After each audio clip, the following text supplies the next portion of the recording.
देखिए, हमने ये प्रोटेस्ट इसलिए निकाला है कि आज इस देश के गरीब व्यक्ति के पास काम का अधिकार था। वो काम का अधिकार, वो एक्ट अब खत्म कर दिया गया है। ये जो जनता को गुमराह काम करने का जो काम कर रहे हैं, अब वीबी गिराम जी जो योजना लेके आए हैं, वो जो योजना है वो स्कीम है, वो एक्ट नहीं है। एक्ट पहले था, उसको अब खत्म कर दिया गया है। पहले पूरा पैसा मजदूरों का 100% पैसा भारत सरकार देती थी, योजना का 90% पैसा भारत सरकार देती थी, लेकिन अब उसके अंदर 60-40 का रेशो कर दिया है। मैं पूछता हूँ इस सरकार से, क्या ये लोग 40% हिस्सेदारी देने के लिए तैयार हैं क्या? इनके पास संसाधन है क्या? पहले ही हर एक राजस्थानी को 1 लाख के कर्जे में इन लोगों ने डुबो दिया है, तो आगे ये मनरेगा को चला पाएंगे क्या? ये नहीं चला पाएंगे।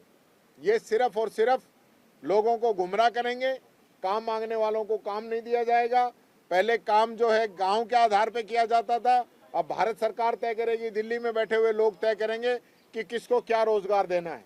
मेट और रोजगार सहायक, इनको तो हटा ही दिया जाएगा, इनकी पोस्ट ही खत्म कर दी जाएगी, और यहाँ की जो मनरेगा की जो लेबर है उसको ठेकेदारों को दे दिया जाएगा।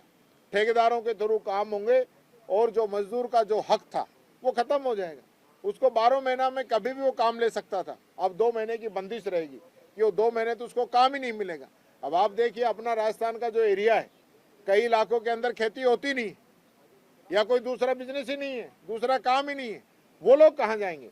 और राजस्थान की बात क्यों करते हो? हिंदुस्तान के हर एक स्टेट की अपनी एक परिस्थिति है, वो उन परिस्थितियों के अंदर कैसे जीवन यापन करेंगे लोग, इस और इन लोगों का ध्यान नहीं है। तो ये मैं कहना चाहूँगा, ये बड़ा गंभीर इश्यू है। इसके लिए हमने आज जो है मार्च निकाला है, और मैं समझता हूँ इस सरकार को सद्बुद्धि आएगी, क्योंकि अभी इन्होंने इसको मुद्दे को ठंडा करने के लिए 6 महीने के लिए इसको बढ़ा दिया है कि हम 6 महीने बाद जो है वीबी गिराम जी को लागू करेंगे, लेकिन आज ये नहीं कह रहे हैं कि हम इस स्कीम को ही बंद करेंगे और मनरेगा को जारी रखेंगे। ये सिर्फ गुमराह करने का काम भारतीय जनता पार्टी की सरकार कर रही है, बात कहना चाहूँगा।